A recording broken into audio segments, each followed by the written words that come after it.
Hello and welcome to another edition of As the Blade Turns. For those of you who are new here, my name is Dave Leese. In this video, I'm going to discuss today's interview with Eteri Tutberidze, the situation involving Irina and why that is relevant to figure skating, and what some of the larger political situations going on in Olympic sports are, and what it means about the next figure skating season and the Paris Olympics. Eteri Tutberidze has kept a low profile this season. We actually haven't heard much from Eteri ever since I reported facts about her plan for her daughter to switch federations, and Eteri told me I was a person with no honor who never accomplished anything, only for the Russian press to later report that Eteri had indeed approached numerous federations about Diana's possible transfer should Russia continue to be kept out of competition by the ISU. Now, today's persona for Eteri is a bit of a new mask. In this interview, Eteri has adapted her persona to be slightly magnanimous, yet very much a benevolent victim. Now, she is slightly out of practice for spinning tales in the media, but this interview is surely worthy of at least a daytime Emmy. Had they discussed her top students or her backstory, I believe we would have gotten material worthy of something more. And yet, this interview is filled with telling tidbits and many pure gems that tell us a lot about her personality.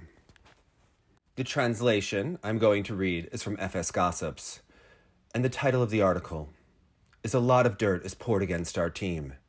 It is not easy to create masterpieces in such an environment." An interview with Eteri Tutberidze. This is an interview with Eteri Tutberidze about this season, the state of athletes in her group, and work with the Italian figure skater Daniel Grassel. The source is TASS. Eteri Georgievna. The season is almost over. Was it psychologically difficult to change to a format without international competitions? We coaches and teachers understand that our athletes look up to us. It's like in a family. If something happens suddenly, the child always looks at the parent's reaction to understand how scary it is. Of course, with our attitude toward work, we try to maintain the level of motivation, not to show that we are deprived of something and continue to work. Now, this is interesting because this is a woman who has actually gone traveling around the United States and appearing to be on vacation for several months while her coaches were in Novogorsk.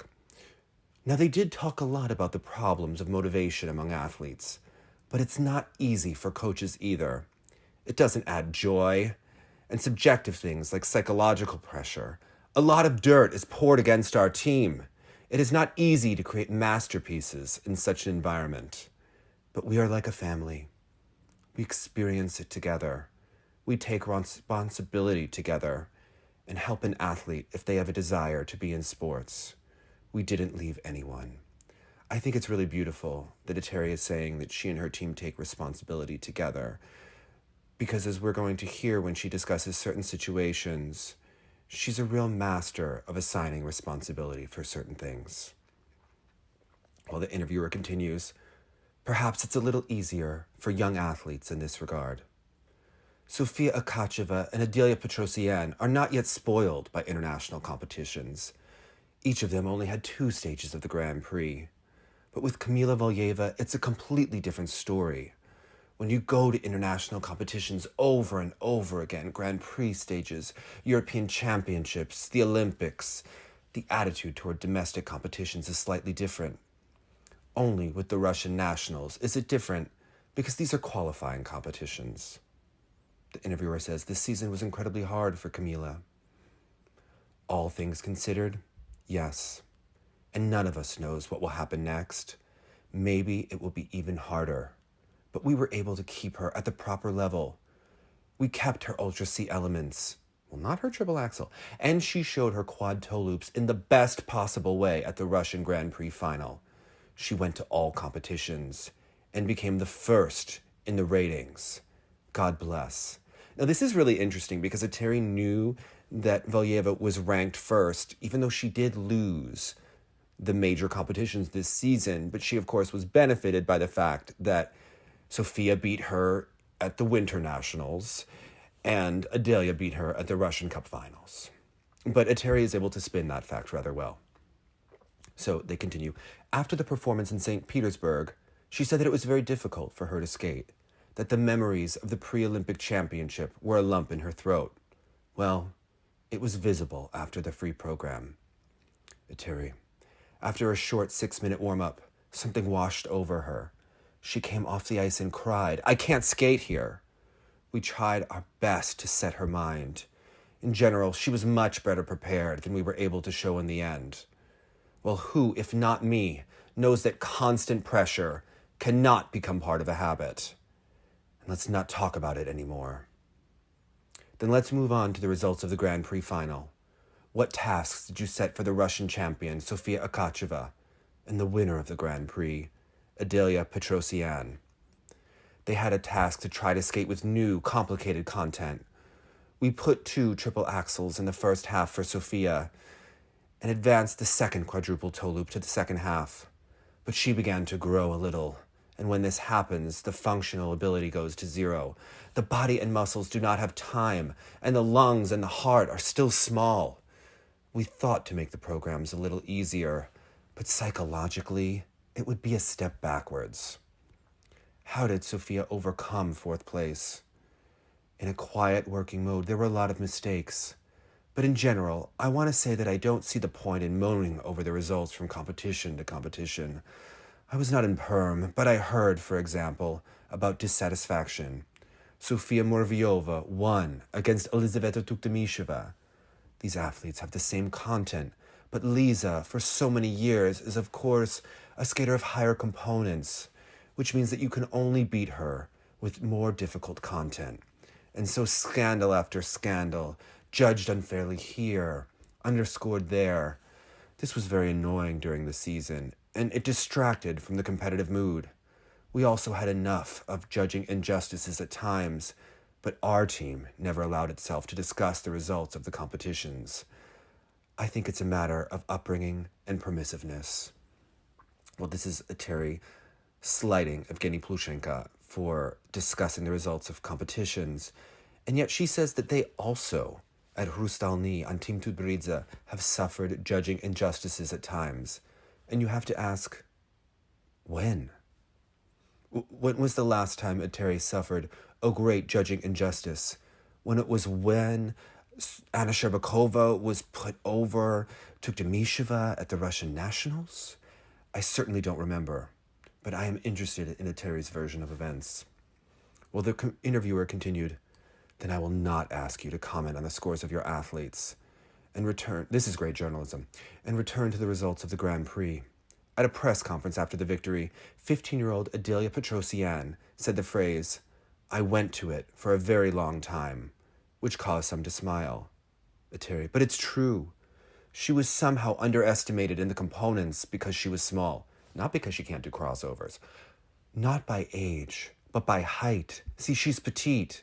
Really, have you seen this girl's skating skills? For the Grand Prix final, we set the task for Adelia to make a flip and an axel in the second half. Her short program is very successful. I thought at the beginning of the season that she deserved higher scores. Everything coincided. Adelia herself, the costumes, and the skating. I know that if she skates well, she will gradually earn her components. Skate beautifully, jump better and more consistent, and in training, show that you deserve high scores. And she's emotional. Is this an advantage or a disadvantage for progress? Eteri, so far it hasn't helped. Have you already discussed the programs for next season? Well, she wants samba and mambo, something fun. Let's see, she's very talented. But emotions really do not yet allow her to deliver the content that she could. I think that it's really a positive that Adelia, who's struggling with her emotions, is in such a safe, supportive environment. Her nervous system will really allow her to emotionally regulate very quickly. For now, we are waiting to fully collect what we have. She jumps all quads separately. Well, nothing was heard about Darья Usacheva for a long time. Eteri, we tried to restore Dasha for a very long time, and she began to jump and the pain returned. Perhaps this is a psychological moment, phantom pains. Each time I sent her back to the FMBA, these are the ones in Novogorsk that have the TMS. They're also the ones that are responsible for hiring Dr. Shevetsky and all of the doctors. But Eteri sent her back to the FMBA for consultations and examinations. She was with a variety of specialists, including Christian Schneider in Germany. Again, all of the Russians love to be sent to Germany. It got to the point where the doctors no longer saw the reasons for the problems, but she still felt pain. I'm not a doctor, so it's hard for me to say what it is, but she can't jump. Now, it's interesting. Did Darya actually go to Germany? And is that allowed in the current climate? Very interesting. Well, according to her content during the 2 pre-Olympic seasons, there is a feeling that there was a problem for more than 1 year. Perhaps I am wrong. In fact, Dasha has already come to us with this problem. For the last 2 or 3 years, as soon as she came to the training camp in Novogorsk and the loads began after the break, chronic pain appeared. Now, she did say that perhaps this was phantom pain, psychological pain, that it wasn't real, just in her previous answer. We began to treat her. We reduced the load. And so gradually and very carefully, we entered from season to season. Yes, I think of Eteri as a very careful trainer. Yes, when Medvedeva would take off her cast and then skate prior to the Olympics. We began to treat her, reduce the load, and so gradually and very carefully we entered from season to season. Therefore, we simply did not have time to work on Ultra C elements, and we were afraid that this would exacerbate her problem. Now, this is interesting because I seem to remember videos of Darya working on triple axels, even in the hardest with Dudakov. Of course, we always took care of her. Dasha was under the control of doctors. Well, the last season traditionally started the same way, but usually the pain went away by the beginning of the season. This time, the pain in her hip continued to bother her. So maybe she shouldn't have gone to Japan for that ill-fated Grand Prix. Although, as I remember, Sasha Trusova withdrew from it then, and this to some extent increased Darya's chances. Of course, it was the Olympic season, and Dasha really wanted to use her chance. 2 days before the departure, we had a conversation in which Darya's mother, the athlete, and the doctors were present. I was categorically against the trip to this competition because it seemed to me visually through her movements that the pain intensified. In this conversation, Dasha's mother insisted on her participation, and Darya herself cried and asked to give her a chance and not withdraw from competitions. Her main argument was that the doctors would be there and that she would try to take care of herself. She didn't even train until the first 6-minute warm-up. Everyone saw how it ended. For our part, we always try to give the athlete the maximum chance. But this time, I myself regretted that I had not insisted on a complete withdrawal. Only recently, in casual conversations, the doctors learned that her older sister, who was also involved in figure skating, retired exactly because of the same injury. Perhaps if we had known about this earlier, we could have dealt with this problem differently, but we already can't change anything here. Now, this is great, because of course Eteri was against this, and she seemed like she didn't know about the injury. Only it seems that Eteri did know about the injury because she was always sending her to doctors and they were having to reduce the training load. But she didn't know that her older sister, who is also a skater, retired because of this same injury. So that clearly would mean that Darya would have the same injury. Because my sister had scoliosis, which I don't have, but apparently that would mean that Eteri would think that I would have scoliosis. So maybe she wouldn't have taken me on as a student. I'm not sure, but it seems like this is Darya, and it's Darya who wanted to go to this competition, but Eteri was against it. She would never push a student out when they were injured because she was worried about the pain. It was Darya who wanted to go.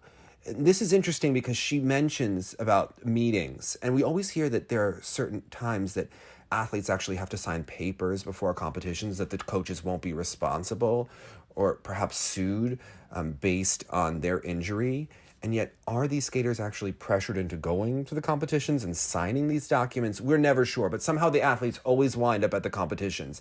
Even when Zagitova is running from the training hall, they still get her to go to the World Championships in Japan, but she did sign a piece of paper that said Eteri couldn't be sued for it. So I find that this is very interesting, and it reminds me of talking to my ex-boyfriend, because Eteri is saying she didn't know about the injury, only she knew that Darya had this injury when it came to them. But she didn't know really about the chronic pain, and yet she thinks that maybe the pain isn't real, but she does see the pain, and the pain was so bad that she didn't want to send her to Novogorsk, but apparently the doctors can't see it, so maybe it's just a psychological pain. It's hard for Eteri to say because she doesn't know, but Darya can't frickin' jump. Well, they say there was information that she wanted to try ice dance. She had a tryout with Dario Chirzano, but she needs to look for someone with whom she can learn. And Dario needs a partner with whom he can already compete. Dasha believes that she will succeed in dancing. She must try to move on. Well, apparently Dario doesn't think that Dasha is going to succeed in ice dancing because he wouldn't choose her as a partner, because he didn't think that he could get her up to snuff.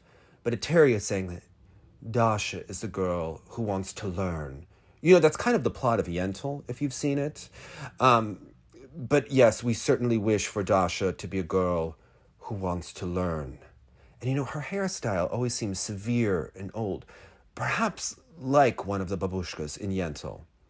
Well, they say, and what about Maya Chromich? It seems that she has recovered and then disappeared from sight again. We restored shape, a quadruple jump, and then there was a terrible arm injury. From the initial position of the short program, she made only one push, stumbled, caught the toe picks with her left hand. She missed the ice, and the toe picks hit her arm. It ended very badly, and there was a big loss of blood and convulsions. She was taken away by ambulance, and then there was surgery, and not immediately. The doctors postponed it for a day to invite a special neurosurgeon. So complicated this injury was. It took us a very long time to return after all this. It took a long time to remove the cast. It took a long time to develop the arm. And Maya could not even lift it 45 degrees from the hip. During this time, unfortunately, she gained weight. But she returned to the ice and started to skate. It is impossible to fight both loads and weight at the same time. It's dangerous for the back. Now, she does not jump yet. She skates wearing a corset now because of a back problem. It so happens that Maya has test after test. Now, it's interesting that Eteri seems to believe in Maya's injury, even as they're potentially selling Maya off to Italy, because she's not going to be one of the top skaters anymore. I find this really interesting that Maya was allowed to wear a cast, and it seemed to prevent her from being on the ice. Because if you remember last season with Alena Kostornaia, she had a cast on her wrist, and her hand. We never exactly learned where the break was, but it seemed that Eteri was mad that she wouldn't go to the Russian nationals with the broken wrist and the cast and just skate with it anyway, and that seemed to lead to the dissolution of their relationship after she broke it yet again, right? But it's strange because here Maya is allowed to be off the ice, and here she's talking about a loss of blood and compulsions, but Kostornaia was a really disagreeable girl when she wouldn't compete with the cast in her arm. And you have to wonder, is it because Eteri doesn't really believe in Maya or care about her as much, about her results? And would this have made Eteri look bad? It's unclear, but it seems, she's being very maternal towards Maya Chromich, a skater that she's clearly invested a lot in over the years. And I was glad to see that Eteri seemed to be really caring and understanding in this moment. Well, Daniil Samsonov's path in sports is not easy either. Everyone remembers him as a child who was barely visible from behind the boards, and now he is already 17 years old. He had a hard time recovering from surgery on one of his knees, but as soon as he returned to competitions, the other knee began to bother him. It was also operated on. Danya's rehabilitation process has already passed, and now he is recovering. We have already returned all triples, and I really hope that we will be able to perform a miracle with him and reach a worthy competitive level. Well, Danya always had such a leg wrap. It always seemed strange and questionable if he'd be able to survive into senior skating. So yes, I certainly hope Eteri's able to perform a miracle with him. But of course, it's not her fault because his knee injury, and then now it's the other knee that's bothering him. It's like in gymnastics. When Courtney Capets tore one Achilles, eventually she was just going to tear another. Well, the high-profile theme of this season was the arrival of the Italian Daniel Grassel to the Hrustalny. He has been contacting us for a long time. About 2 years ago, he wanted to come here with the coach, but I was not ready to share my experience with another specialist. Then we met him again, this time in Boston, where he trained.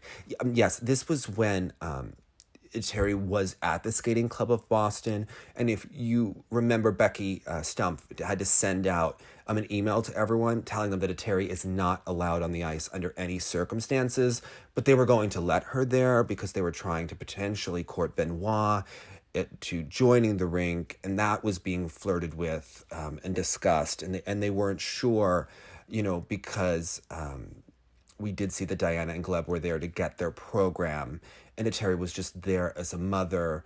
But she was offering, if she could help with her experience in any way in Boston, one of her favorite cities. And she says that, Daniel is a good guy. He is in search. And to his credit, it was quite hard for him to come here to another country. We try to help him as much as we can. That's true. I'm glad that Eteri is such a helper. This is, of course, because he didn't actually perform well at the European Championship. So she really doesn't want to take credit and say that she has helped him, but they're trying as much as they can. But he maybe he's not that good. She doesn't say he's really talented, but she says he's a good guy. He's working hard. He's in search, Well, they said it was not easy for him at the European Championships because of the increased attention. I would even say anti-attention. Daniel, at some point, really fell into depression from endless criticism. That's really on you all on Twitter and YouTube who are leaving those comments, perhaps that it's unethical for him to be going to Eteri, a coach that would put a skater on trimetazidine, and from a country that supports the war against Ukraine. That's really on you. That's not on her, because you are causing Daniel Grassel depression, okay? Well, will he stay with you for a long time? I cannot make predictions. We did not make long-term plans. He trains, works, and prepares for the World Championships. Now, notice that Eteri, it seems to be putting Daniel on sort of a probationary period. Remember when Kostornaia had to skate with the young children and restore her triple axel before Eteri would look at her and take her 40% again? See, they don't know if Daniel Grassel is going to make them look good at the World Championships or if he's going to make them look like, Maurice Kvitishvili this season. So she can't make any predictions. They haven't made those long-term plans. She can't commit to him, but they're trying to help. But should he perform well, of course, they'll find room and space in their heart to help him. You did not want to share your experience with Daniel's coach, but at the same time, many athletes from abroad have trained and continue to train with your team. I have always been very closed in terms of sharing experience with other specialists. This only happened a few times when I took Sergei Viktorovich Dudakov to the team and when Daniil Markovich Gleikenhaus came to us. Also Sergei Razanov, who came and allegedly maybe was inappropriate with Kostornaia, but maybe you didn't stop that, Eteri. And when we became one team, yes, I am jealous about sharing my experience with other professionals, but we really coached and are coaching, including athletes who compete for other countries. Liza Turzenbayeva competed for Kazakhstan, but she was as dear to us as everyone else. Maurice Kvitishvili and Nika Igadze have been skating with us all their lives. Eteri, what about the situation with Shoma Uno when he came and then left you? But now he's world champion without. It seemed that you were trying to get maybe an Asian skater at the time, but again, maybe you were open to sharing your experience. Is it because of Daniel's talent? Is he not giving the right sort of financial funding? Is he able to, have some sort of similar testing? Maybe an access to Dr. Shevetsky as Morris and Nika? I'm just curious. Well, just a couple of days ago, information about a new project appeared on the web, a series of master classes abroad with your participation. This news caused different opinions. This is what we are talking about now. We are artificially deprived of the opportunity to work at the international level, and suddenly there is a chance to do something new. Let it be through master classes. Why not? I think it's time for that. Well, certainly if people are paying, and it's able that she's able to travel and go to other countries and perhaps work at the international level where Russia is banned, because of the war. And really, for the doping, perhaps, leading up to the war. But yes, let it be through master classes, because Eteri is a really talented technician. That seems to really be, her specialty, not Dudikov at all. As far as I know, the idea belongs to Alexander Lakiernik. As far as she knows, because they didn't ask her to be a part of it, because she's not like one of the main players, but she thinks that the idea is Lakiernik's. And this is a private project with private funds. Our team was entrusted with conducting the first series of master classes. The next ones will be conducted by other specialists. I think that this is to some extent a way out, not only for Russian figure skating, but for all figure skating. We must try to move forward in any situation. Now, I wanted to discuss the situation of Irina Wiener being banned by the International Gymnastics Federation, because for the last year, I have received so many comments from viewers stating that Eteri Tutberidze should be banned by the ISU. And I always find this really curious and ask the viewers what that would look like and how that would be possible, because surely the Russian Figure Skating Federation would have to support and enforce the banning. And we have seen how seriously that the Federation has taken the doping situation with Kamila Valieva. All season, we have really heard that the Federation is looking inward. They're reflecting, and they're really investigating how it was possible that a 15-year-old girl could wind up on a drug cocktail of 3 separate drugs for congestive heart failure, and what the culpability of her coaches and doctors could be, so that they could prevent that kind of situation in the future, especially when their Olympic Committee was already being punished for the last 8 years for doping. But similarly, after the International Gymnastics Federation banned Irina Wiener for 2 years, following the date that Russia is allowed back into international competition, it seems that Russia is again really taking this matter with the utmost concern and respect for the international governing bodies. They really are appearing to treat it with the same respect that they have for clean sport and for the World Anti-Doping Agency's policies that they really had in Sochi when they swapped urine through mouse holes in the Sochi doping laboratory. And then when WADA allowed them to compete at the Olympics with special dispensation, provided they comply with the investigation, they took that seriously as well. And they later tampered with the database of the Russian anti-doping laboratory, and they deleted entries, and they added fake ones to incriminate others. Well, in this case, one of the reasons Irina Wiener was banned was because she complained about the judging at the Olympic Games in Tokyo and again at the World Championships months later, when a Russian official, Natalia Kuzmina, was refereeing the judging at the competitions and allowed someone other than a Russian to win the all-around and the team event. And Irina really reflected and looked inward. She really assessed what she could have done better as a coach. And she decided to complain to Vladimir Putin and have Natalia's candidacy revoked for re-election at the International Gymnastics Federation. And Irina complained wildly about Kuzmina's nasty actions as a referee. Now, the Russian Olympic Committee formally contested the outcome of the rhythmic gymnastics final, where Israel's Dinor Ashram shocked Dina and Irina Averina to the FIG. And the technical committee rejected the complaint, and they confirmed that the result would stand. And the FIG said that it had been appalled by the threats and the hateful messages that judges in the event had received. But in a scathing attack, Irina Wiener Uzmanova said that Kuzmina, a former coach who led the Soviet Union and the unified team to rhythmic gymnastics gold at Seoul 1988 and Barcelona 1992, had shown that she was not truly Russian after she refused to back the complaint. Without her, it is better than with her, because no one would have dared to do what she did, Usmanova told the press.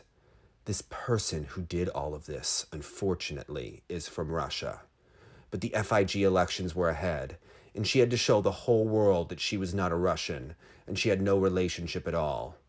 Now she really has nothing to do with Russia or the elections. And the result of the event sparked outcry in Russia, with Foreign Ministry spokeswoman Maria Zakharova claiming that the judges had committed forgery in front of the whole world. Now, Kuzmina did complain to the FIG, who considered her removal from the elections to be retaliatory by Irina Wiener. And after the suspension, Irina Wiener did fail to comply with the investigation, but she did appear as usual at this week's Russian Rhythmic Gymnastics Championships and their fake Grand Prix. And gymnast Dina Averina expressed support for Irina Wiener against the backdrop of sanctions. Irina Alexandrovna and I discussed this. Of course, we all support it, and we have supported her and will continue to support her. She does a lot, not only for us, but for all of rhythmic gymnastics in Russia. No matter what, we will always be there for us. She is a great fellow that holds herself and does not show us that she is in a bad mood or that she is upset, said Averina, the Tokyo silver medalist in rhythmic gymnastics. Yes, I really appreciate Dina saying that Irina doesn't show that she's in a bad mood or that she is upset, because I watched Over the Limit, and when she was telling, Margarita Mamun that she was a worthless cow, and that she was a failure who should, try to perform for her dead father, I really understood that she is not a person who shows that she is in a bad mood or that she is upset. And I appreciate that Dina is supporting Irina the way she supported Vladimir Putin by attending the initial war rally, by wearing the Z, because the IOC has said that if Russians are allowed back into competitions, they will need to be neutral towards the war. And here we have Dina Averina supporting her band coach, who is still working with the girls. And she was supporting Vladimir Putin at a war rally. And she also supported Kamila Valieva, who was shown to be doping at the Beijing Olympics, by incorporating the ending pose of Camila's Bolero program to her routine at the Grand Prix this weekend. And as Russia's top rhythmic gymnast, Dina is surely one that they will push to compete in Paris if the athletes are allowed to compete as neutrals. But surely they will decry victimization if she is denied by the FIG. Irina Wiener said that it was very difficult for her to persuade the Averina sisters to stay in the sport. She said that Dina became a fabulous girl, a fabulous gymnast, an artist. She has no fear. She does everything with pleasure. She herself doubted that maybe she needed to finish her career already. And it is impossible to imagine what difficulty Irina managed to convince Dina and Irina to stay in rhythmic gymnastics. But now they themselves understand that their time has come. Today, Dina will receive a silver medal, but for her, she is a diamond because she doubted for so long. She didn't train well for so long, but she has such baggage that it gave her the opportunity to perform brilliantly. And Irina Wiener said that she does not pay attention to sanctions. She said that no one will kick us out of the saddle. We go our own way and we do not turn anywhere. We will develop further. I am completely indifferent to this. We must continue to work and not pay attention to any sanctions. Now, it is worth noting that Irina didn't even attend the last Olympics in person, or the Olympics with Margarita Mamun when she was in the hospital and working with her over Skype, predating Zoom, when she gave the Averinas, an earpiece that they could wear to hear all of her corrections during the training. So I do imagine that if Russian athletes are allowed back into competition, it would be up to, the Russian Gymnastics Federation and the FIG to make sure that Irina wasn't, communicating with the athletes via earpiece if she's banned, but still working with them back home from Russia. I'm sure that they would take that very seriously. Now, Maria Zakharova, the representative of the Russian Forest Ministry, she also spoke out against Irina's banning. We regard this step of the International Federation as another example of discrimination against domestic sports figures and the encroachment of Western political functionaries on the independence of sports. And it's an element of the destruction of world sports, not just one of its branches. This applies not only to rhythmic gymnastics, but to all world sports.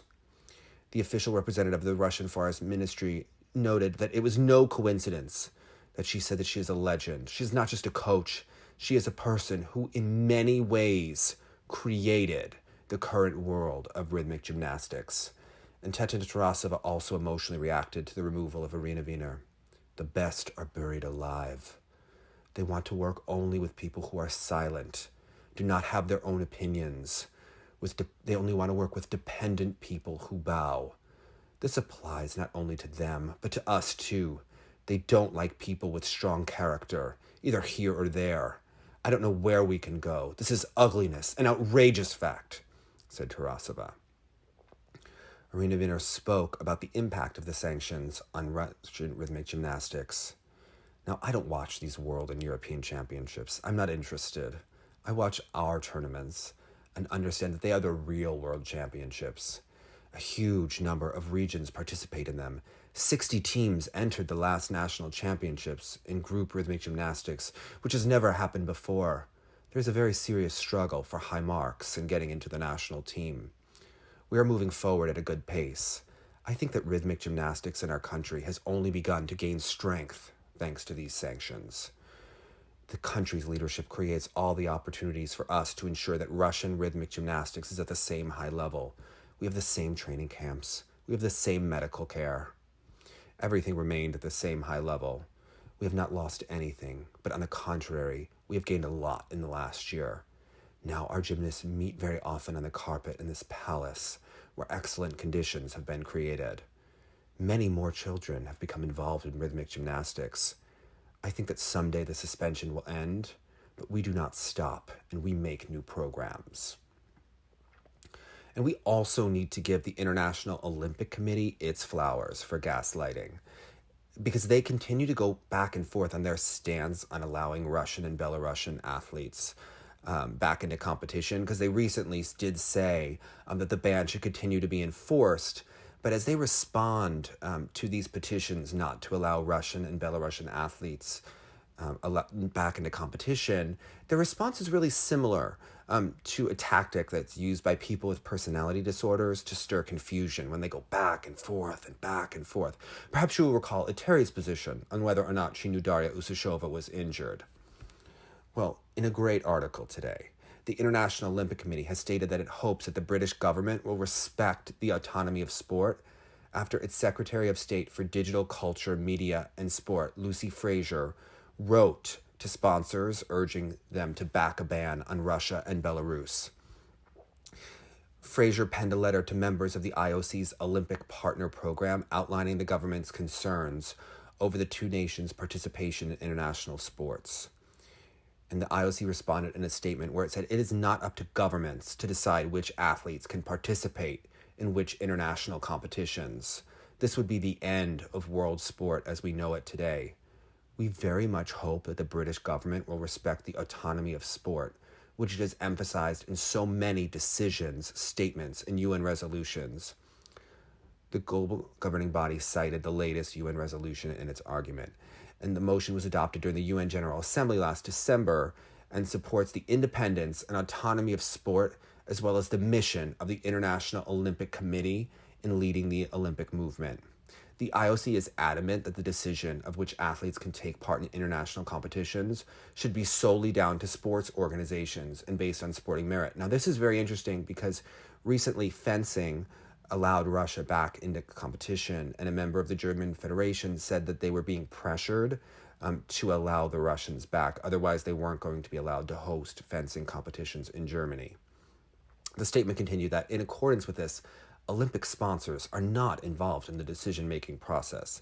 Now, this is great because, the IOC is acting that, that the Olympics are not about money. This is really about the sanctity of sport.